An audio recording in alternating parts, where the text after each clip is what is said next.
Good morning students. आज हम लोग पाठ्यक्रम के अनुसार शब्द रूप पढ़ेंगे। इसके पिछले क्लास में हम लोग संख्यावाचक शब्द पढ़े थे और उनका कुछ प्रयोग भी पढ़े थे। आज हम लोग शब्द रूप पढ़ेंगे। आपको लगता होगा पहले से कि पता नहीं 9th क्लास में बहुत ज़्यादा शब्द रूप धातु रूप पढ़ना है क्या, लेकिन आज आपको जो मैं पढ़ा रहा हूँ उसको देखने से आपको पता चल जाएगा कि कुछ रूप तो आप क्लास 5 में ही पढ़ लिए थे और कुछ रूप जो है आप 6-7 तक पढ़ चुके थे। ध्यान दीजिए, पाठ्यक्रम को हमने ऊपर में लिख दिया है। शब्द रूपाणी, बालक की तरह चलने वाले रूप, लता की तरह चलने वाले रूप, साधु एवं नदी की तरह चलने वाले रूप। और सर्वनाम में अगर लिया जाए तो जुस्मद अस्मद है और किम का स्त्रीलिंग पुल्लिंग और नपुंसक लिंग रूप होता है। बस आपके 1 साल के पाठ्यक्रम में इतना ही शब्द रूप पढ़ना है और इन्हीं का प्रयोग वाक्यों में आएगा। उसके लिए ऑप्शन दिए जाएंगे, ऑप्शन रहेंगे और उन्हीं ऑप्शन में उसका सही आंसर भी लिखा रहेगा, सही रूप लिखा रहेगा। आप उसको देखेंगे। तो सबसे पहले हम शुरू करते हैं बालक, जो आप क्लास 5 में पढ़ चुके हैं।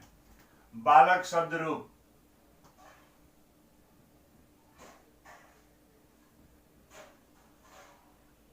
इसको हम लोग अकारांत कहते हैं क्योंकि क में अ है, जिसके अंत में अकार हो यानी अ हो वो अकारांत हो गया। अकारांत शब्द सुनने से, इकारांत उकारांत सुनने से आपको लगता है कि नया कौन सा वर्ड मिल गया।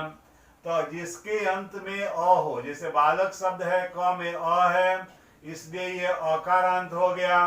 लता लिखेंगे तो लता में ता में आ है तो आकारांत हो जाएगा वो, लेकिन वो स्त्रीलिंग होगा, ये पुल्लिंग है। बालक अकारांत पुल्लिंग शब्द रूप, पुल्लिंग शब्द। अब आप देखेंगे ऊपर में एक वचन, द्विवचन और अगला होगा बहुवचन।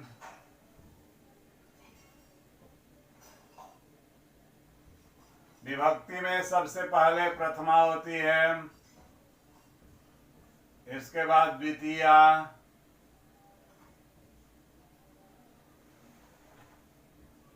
तृतीया, चतुर्थी, पंचमी, षष्ठी, सप्तमी और संबोधन। ध्यान देने योग्य बात यह है कि संबोधन रूप सिर्फ संज्ञा शब्दों का ही होता है। सर्वनाम और विशेषण जो शब्द आते हैं उनका कभी संबोधन रूप नहीं होता है, केवल संज्ञा पदों का होता है। तो प्रथमा में अगर ले लेंगे तो इसका रूप होगा एक वचन में बालका। बालक की तरह राम है, अश्व है, घोटक है, श्याम है, मनोहर है, मनोज है, जिसके अंत में अ होता है। तो बालका, बालको, बालका।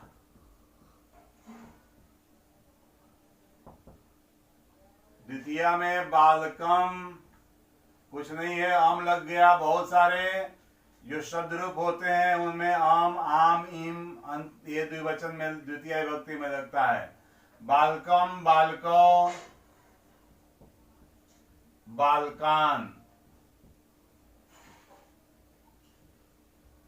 तृतीया में हो गया बालकेना,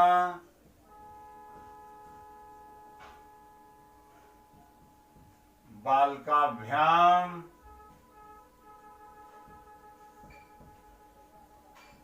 बालकय,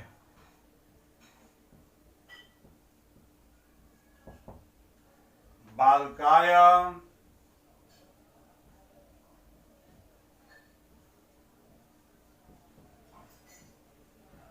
बालकाभ्याम,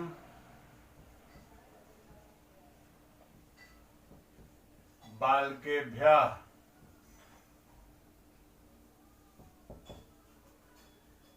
बालकात्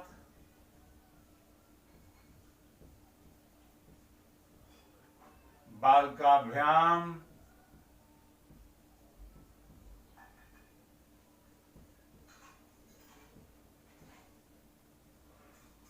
बालकेभ्यः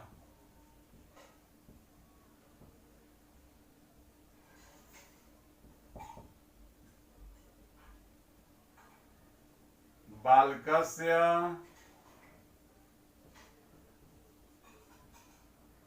बालकयोः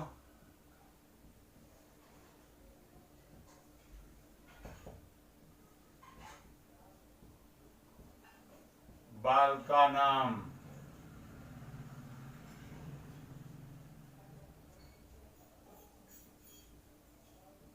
बालके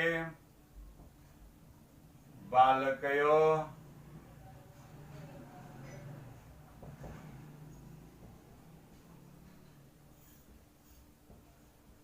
बालकेषु। हे बालक,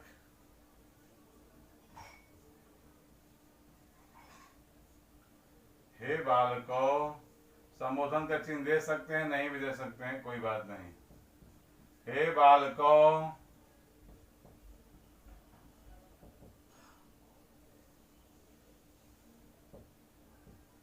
हे बालका।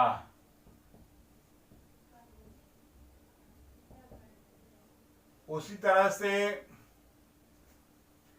लता शब्द है,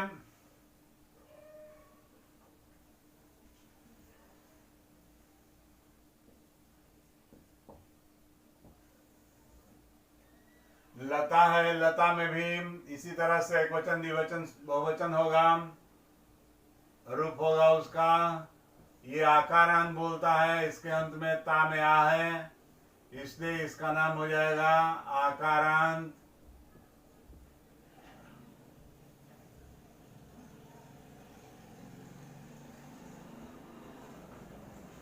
लेकिन ध्यान रहे, आकारांत प्रायः शब्द जो होते हैं वो स्त्रीलिंग होते हैं। प्रायः, मैंने कहा प्रायः स्त्रीलिंग होते हैं। इसका भी वैसे ही एक वचन द्विवचन में रूप चलेगा, विभक्ति में चलेगा। लता, लते, लता, लताम,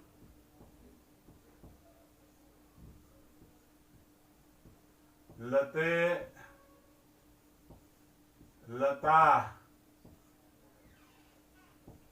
लतया, लताभ्याम, लताभि। इसी तरह से सबका रूप होगा, किताबों में सबका रूप भी मिलता है। फिर साधु है, नदी है। साधु जो है धा में ऊ है, इसलिए ये उकारांत है, इसको उकारांत बोलते हैं। जैसे भानु है, साधु है, ये उकारांत शब्द है। गुरु है, उकारांत शब्द है। ये सब का रूप एक जैसे चलेगा, उकारांत है। और साधु पुल्लिंग शब्द है, तो पुल्लिंग भी लिख दिया हमने, तो इसका रूप भी आपको चलेगा साधु, साधु, साधव, साधु, साधु, साधव, साधुम, साधु, साधुन, साधुना,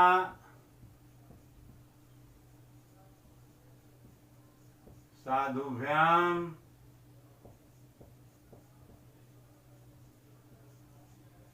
साधु भी। इस तरह से आपका अगर नदी देखा जाए, नदी जो है बड़ी इकारांत है, द में बड़ी है, इसलिए बड़ी इकारांत इसको कहेंगे।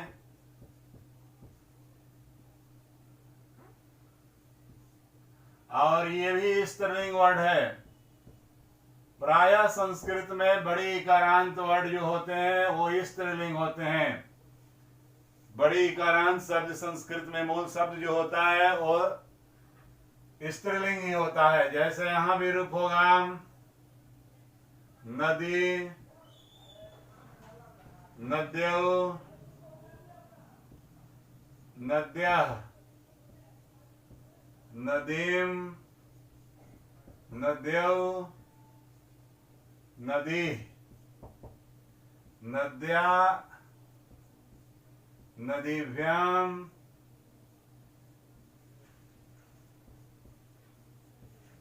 नदीभिः। इस तरह से अगर हम लोग इका ये सर्वनाम शब्द ले लें, युष्मद् अस्मद् सर्वनाम युष्मद्, जिसका अंग्रेजी होता है यू। अंग्रेजी में यू सिंगुलर भी है प्लूरल भी है, लेकिन हिंदी में तुम और तुम लोग होता है। संस्कृत में तुम, तुम दोनों और तुम लोग, त्वम, युवाम, यूयम, ऐसा 3 रूप होता है। 3 वचन होते हैं संस्कृत में, इसलिए 3 रूप होते हैं। हिंदी में 2 ही होते हैं, तुम और तुम लोग। अंग्रेजी में भी नंबर 2 है, सिंगुलर और प्लूरल। बट यू एक ऐसा वर्ड है जिसका सिंगुलर भी यू होता है और प्लूरल भी यू होता है, लेकिन हमारे संस्कृत में इनके तीनों रूप अलग अलग होते हैं। तो इसका रूप होगा त्वम, युवाम, यूयम, त्वाम, युवाम, युष्मान, त्वया, युवाभ्याम,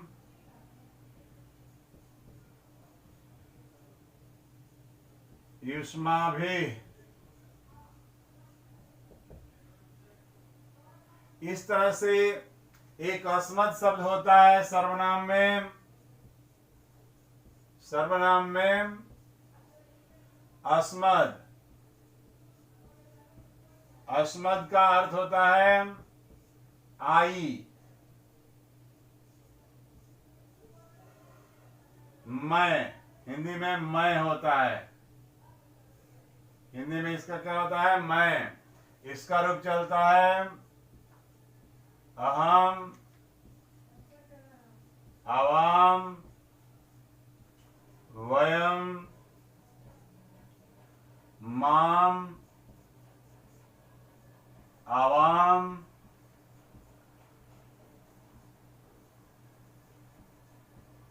अस्मान,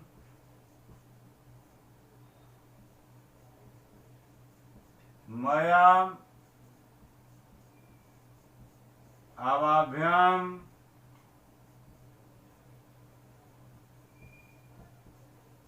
अस्माभिः। इस तरह से इनके रूप होते हैं। इनका रूप भी मैं आपको व्हाट्सएप पर भेज दूंगा, देख लेंगे पूरा रूप। ऐसे किताबों में हर जगह उपलब्ध है। एक किम शब्द है जिसको हम लोग इंट्रोगेटिव प्रोनाउन कहते हैं। किम शब्द, किम जो है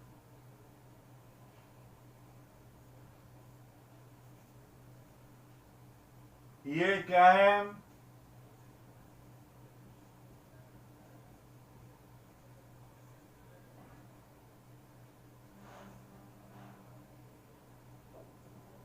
ये इंट्रोगेटिव प्रोनाउन है।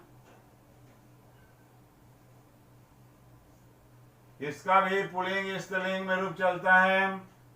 तो पुल्लिंग में इसका रूप क्या होगा, क, कौ, के, कम, कौ, कान, केना,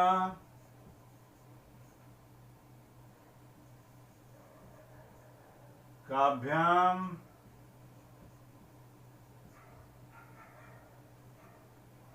कई। स्त्रीलिंग में देखा जाए, अगर स्त्रीलिंग में देखिए तो इसका रूप होगा का, के, का, काम, के, का, कया, काभ्याम,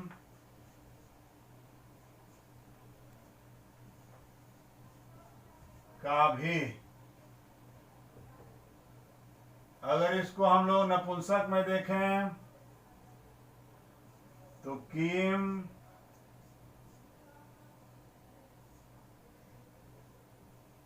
के,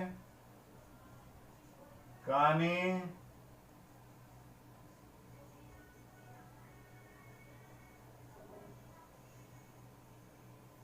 किम, के, कानी।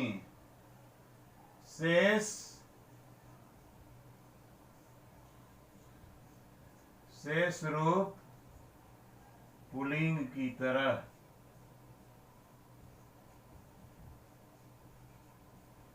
तो इस तरह से आपके इतने ही रूप पढ़ने हैं। मैंने तीन तीन ही विभक्तियों तक लिखा है। लता का, साधु का, नदी का, सर्वनाम शब्द में अस्मद जुस्मद का, किम शब्द का रूप तीन तीन ही विभक्ति का लिखा है। मैं आपको उसका सातों विभक्ति में रूप भेज दूंगा। किताबों में सहचर इत्यादि जो इंग्लिश ग्रामर, संस्कृत ग्रामर की पुस्तकें होंगी उसमें वो सब होगा, देख लेंगे। नहीं तो मैं तो भेज दूंगा और कुछ प्रैक्टिस के लिए भी भेज दूंगा। तो अगर हम लोगों को इसका प्रयोग सीखना है, ध्यान दीजिएगा।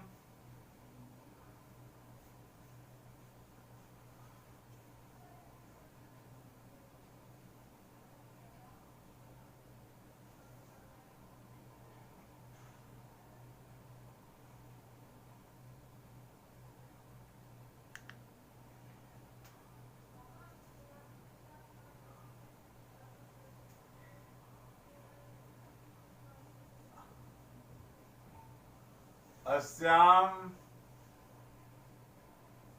कक्षायाम चतस्रः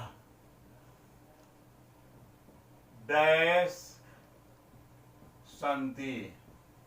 ध्यान देंगे बेटा, इसमें सीखना क्या है। ये चतस्रः शब्द आया है, ध्यान दीजिए। अब आपको मैं अभी संख्यावाचक वर्ड बताया था। चतस्रः स्त्रीलिंग वर्ड है, और स्त्रीलिंग है तो इसका मतलब है कि हमें स्त्रीलिंग लता शब्द का रूप भरना है, और उसका रूप भी आपको दिया रहेगा। जैसे ऑप्शन में मान लीजिए क में दिया हुआ है लता, ख में दिया हुआ है लतया, और ग में दिया हुआ है लता। तो ध्यान देंगे, ये प्रथमा का है रूप, प्रथमा विभक्ति है। तो यहाँ लता जो है प्रथमा विभक्ति का बहुवचन है और स्त्रीलिंग वर्ड है। ये इसका एडजेक्टिव जो चतस्रः आया है वो स्त्रीलिंग है। तो लता का बहुवचन में ये लता रूप होगा, क्योंकि चार भी बहुवचन वर्ड है। लता यहाँ रूप होगा। इसका लता की तरह, ध्यान दीजिए, थोड़ा गलती लिखा गया। लता की तरह मान लीजिए कि बालिका है। यहाँ लता लिखने के क्रम में हमें बालिका लिखने के चलते लता लिखा गया। बालिकया है, उसी की तरह बालिका है।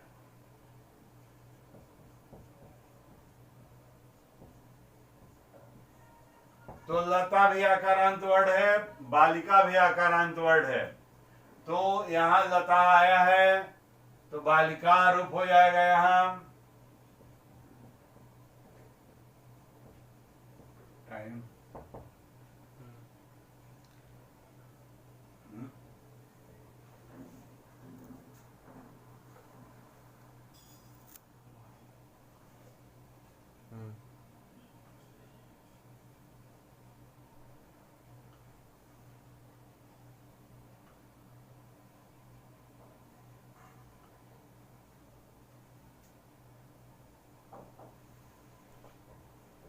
वनेषु डैश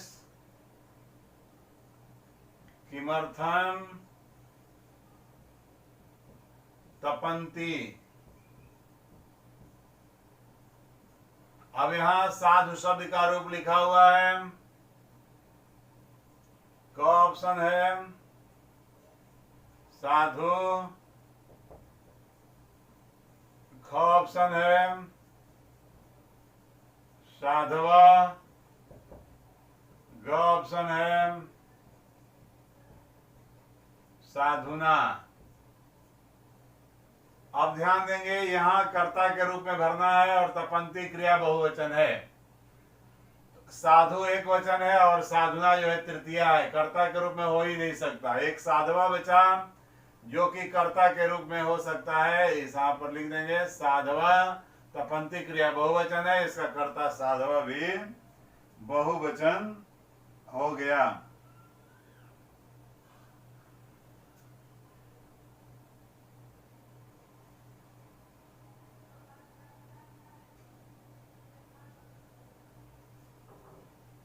इस तरह से बहुत सारे रूप हैं।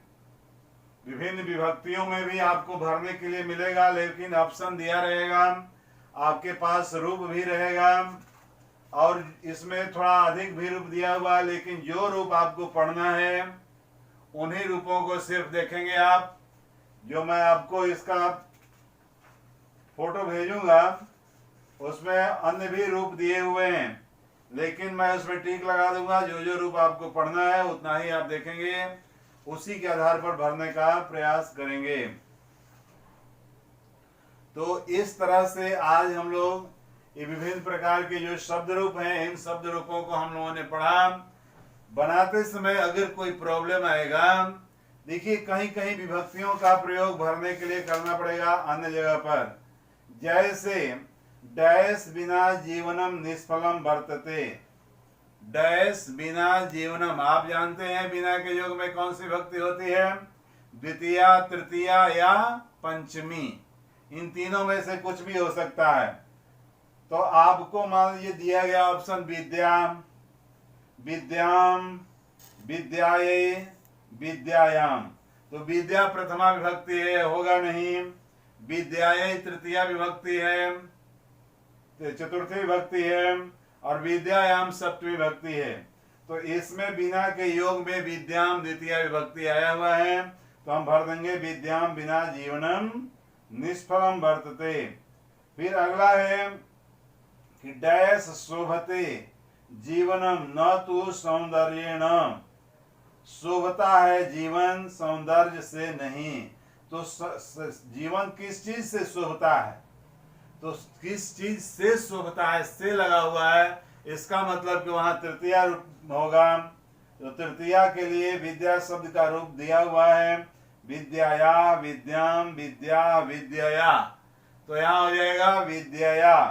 विद्या शोभते जीवनम न तु सौंदर्येण। फिर अगला एक भरने के लिए है डैश आज्ञा अविचारणीया भवति। आज्ञा जो है विचारणीय नहीं होती है, उन पर विचार किए बिना ही उनकी आज्ञा का पालन करना चाहिए। तो यहाँ शब्द आया है डैश आज्ञा। गुरु भी माने गुरु के द्वारा, गुरुओं के द्वारा आज्ञा। गुरुवा माने गुरु लोग आज्ञा, या गुरु माने गुरुओं को आज्ञा, या गुरु नाम माने गुरुओं की आज्ञा। तो यहाँ सबसे सुटेबल हो रहा है गुरुओं की आज्ञा अविचारणीय होती है, बिना विचारे करने योग्य होती है। अब अगला है, मान लीजिए कि अहम डैश स्व विवाह से निमंत्रण पत्रम ददामी। मैं अपने विवाह का निमंत्रण पत्र देता हूं। तो जिसको दिया जाता है, ददामी, ददामी के योग में, दा धातु के योग में चतुर्थी विभक्ति होती है, आप पढ़े हैं विभक्ति के नियम में। तो यहाँ त्वाम आया है, तुभ्यम आया है, त्वत आया है, त्वाय आया है। तो जिसको दिया जाता है, जुष्मत शब्द का रूप यहाँ दिया हुआ है, उसमें चतुर्थी होती है, तो चतुर्थी का रूप इसमें सही तुभ्यम होगा। तो वहां भरेंगे अहम तुभ्यम, मैं तुझे अपने विवाह का निमंत्रण पत्र देता हूं। अगला है छात्रा डैश समिधा आनयंती। छात्र जो है डैश के लिए समिधा लाते हैं। समिधा मीन्स लकड़ियां, हवन करने की जो लकड़ियां होती हैं उनको हम समिधा बोलते हैं। तो छात्रा माने छात्र जो हैं अपने गुरु के लिए, गुरुभ्य गुरुओं के लिए समिधा लाते हैं। तो जो अर्थ बैठेगा या विभक्ति का जो नियम लगेगा वो रूप हम इन खाली स्थानों में भरेंगे, और जहां भी आपको इसके बावजूद प्रॉब्लम आएगा उस प्रॉब्लम के बारे में आप पूछ लेंगे। ये व्हाट्सएप के जरिए कोई जरूरी नहीं है कि हम पूछेंगे, कॉल करके डायरेक्टली पूछ लेंगे, हम आपको विधिवत उसको समझा भी देंगे। धन्यवाद।